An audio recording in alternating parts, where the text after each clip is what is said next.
Bagaimana kabarnya hari ini? Baik? Alhamdulillah baik ya.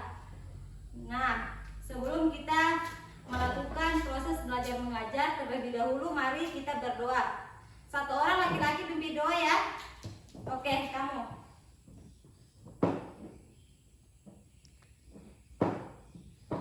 Alhamdulillah. Nah, sebelum Ibu menjelaskan materi yang Ibu ingin bawakan, Ibu ingin mengabsen dulu.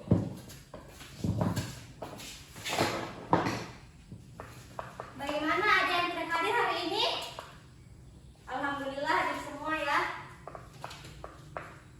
Nah, Ibu minta di saat Ibu menjelaskan di depan tidak ada yang bermain, tidak ada yang bersuara, supaya apa yang Ibu jelaskan bisa kalian serap dengan baik.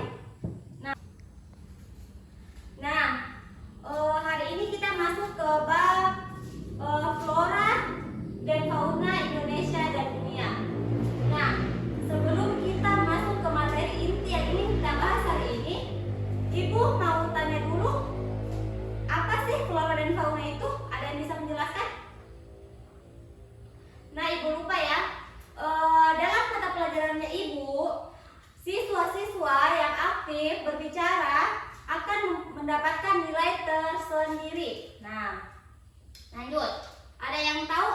Ada yang bisa menjelaskan seputar flora dan fauna? Yang bisa angkat tangan ya. Nah, kamu. Oke? Baik, ada yang lagi? Ya, kamu. Ya, silakan. Ya, bagus. Semua jawaban teman kalian benar.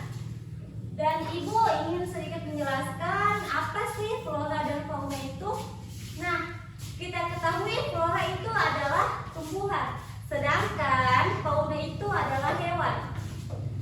Di mana lapisan bumi yang berfungsi sebagai tempat tinggal tumbuhan, manusia, hewan itu disebut apa sih? Ada yang tahu?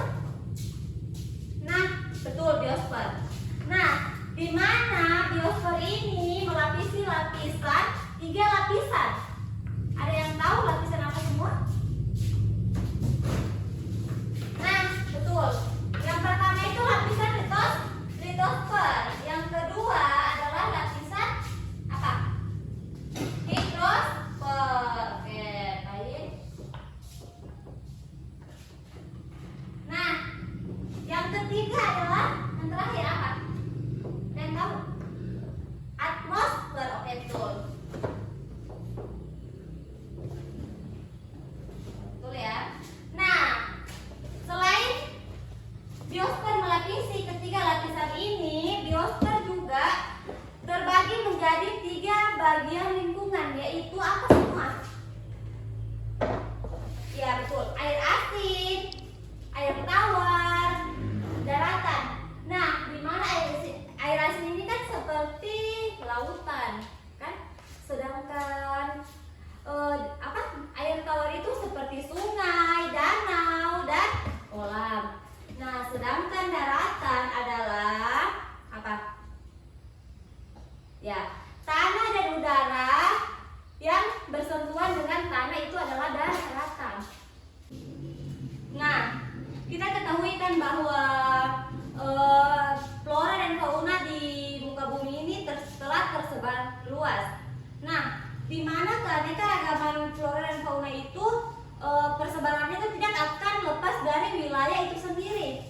Nah, di mana kan biasa kita lihat kan ada tumbuhan yang hanya bisa hidup di iklim bertropis, di mana banyak hujan dan cahaya matahari. Namun ada pula juga tumbuhan yang hanya dapat hidup di daerah dingin atau lembab. Nah, tetapi ada juga tumbuhan yang hanya dapat hidup di daerah kering atau gurun. Nah, seperti kita ambil contoh seperti kaktus. Kaktus itu dia bisa dapat bertahan hidup walaupun musim kemarau, karena pada saat hujan kaktus itu menyerap air ke dalam tanah, lalu setelah musim kemarau ia tetap dapat bertahan hidup. Nah, kita masuk ya ke materi yang ingin kita bahas hari ini adalah faktor-faktor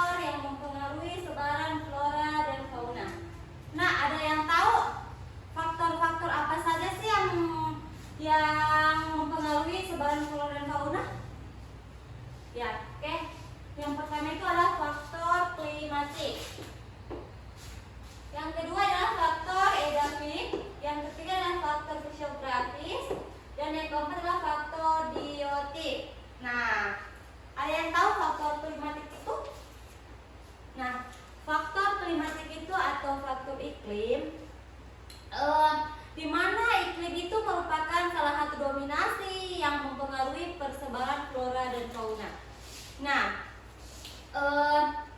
di suatu wilayah yang beriklim ekstrim seperti gurun dan kutub itu sangat menyulitkan makhluk hidup untuk beradaptasi di dalamnya. Nah, makhluk hidup yang tinggal di daerah kutub dan gurun itu memiliki waktu yang sangat lama dan cukup sulit untuk bertahan hidup di dalamnya. Berbeda dengan daerah yang beriklim tropis, di mana di daerah beriklim tropis itu makhluk hidup itu sangat optimal dalam berlangsungkan kehidupannya, sedangkan di daerah yang berpola ekstrim itu sangat minim dalam persebaran flora dan fauna.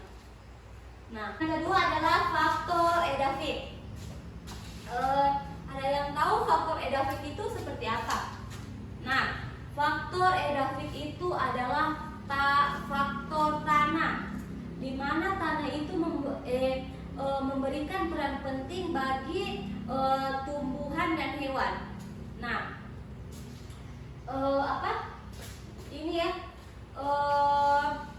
tanah ini mengandung unsur-unsur kimiawi yang baik untuk tumbuhan, di mana tumbuhan yang tumbuh di tanah yang memiliki unsur kimia yang baik, maka tumbuhan ini akan menjadi subur.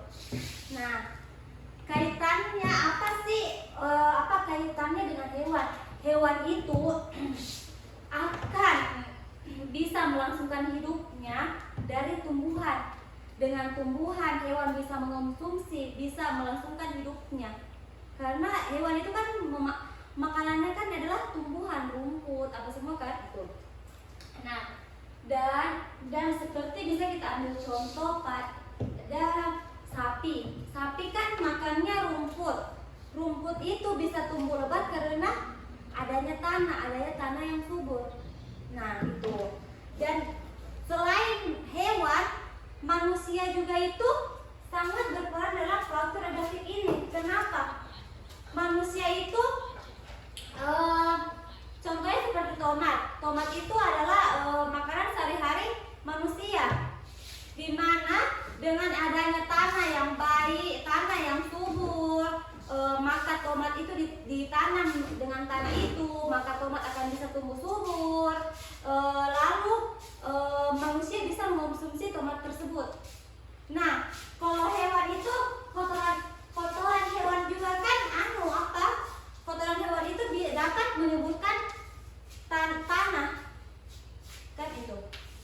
Nah, yang ketiga adalah faktor fisiografis, di mana faktor fisiografis ini adalah ketinggian tempat dan bentuk permukaan bumi. Pada permukaan bumi terdapat unsur gejala gradien termometrik, di mana suhu udara akan mengalami penurunan mencapai 0,5 derajat Celcius sampai 0,6 derajat Celcius. Akan setiap wilayah naik 100 meter di permukaan laut, begitupun sebaliknya. Nah, dinamika suhu ini sangat berperan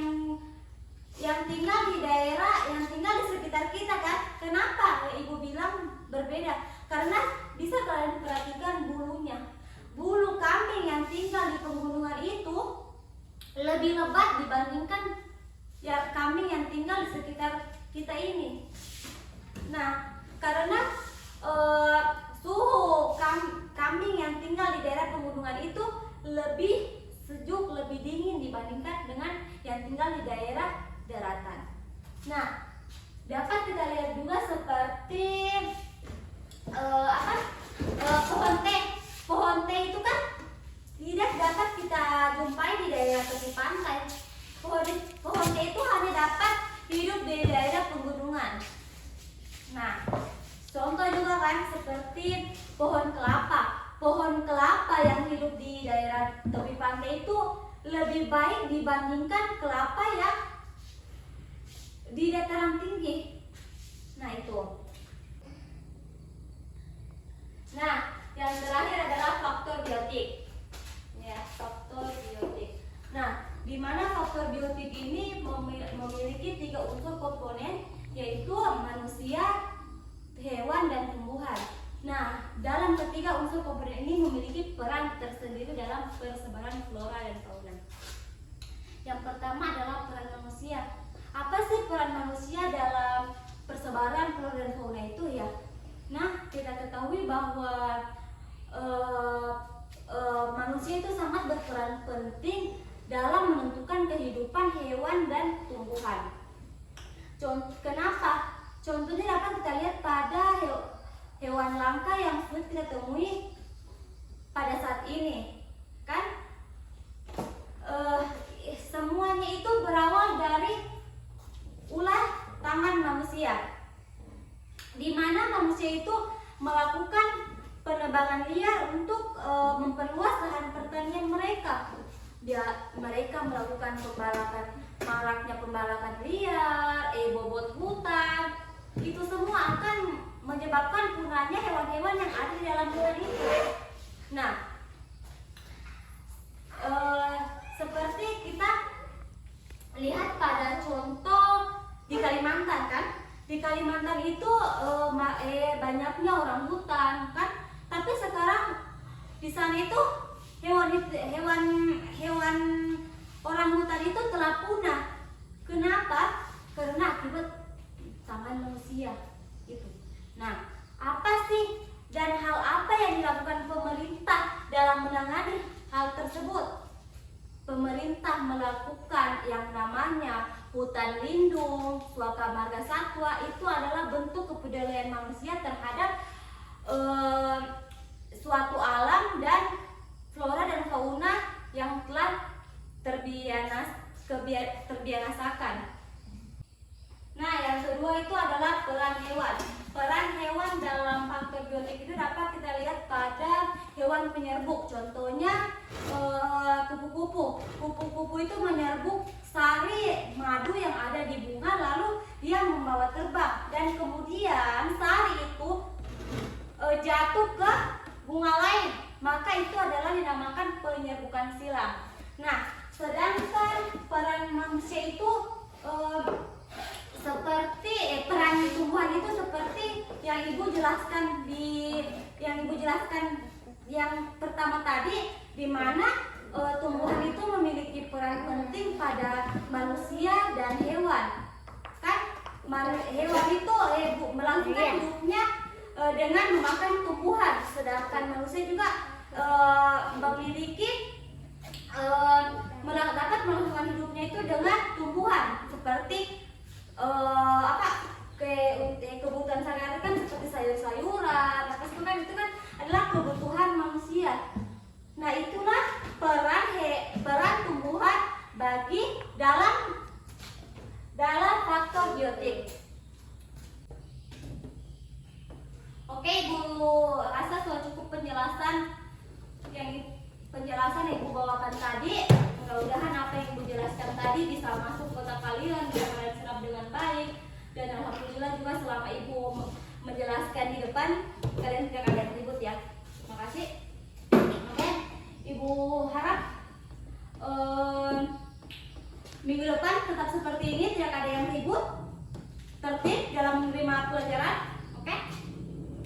Dengan Ibu minta maaf ya, tidak ada lagi sesi tanya jawab karena melihat waktu yang terbatas. Insya Allah kita berjumpa minggu depan lagi ya. Ibu akhiri,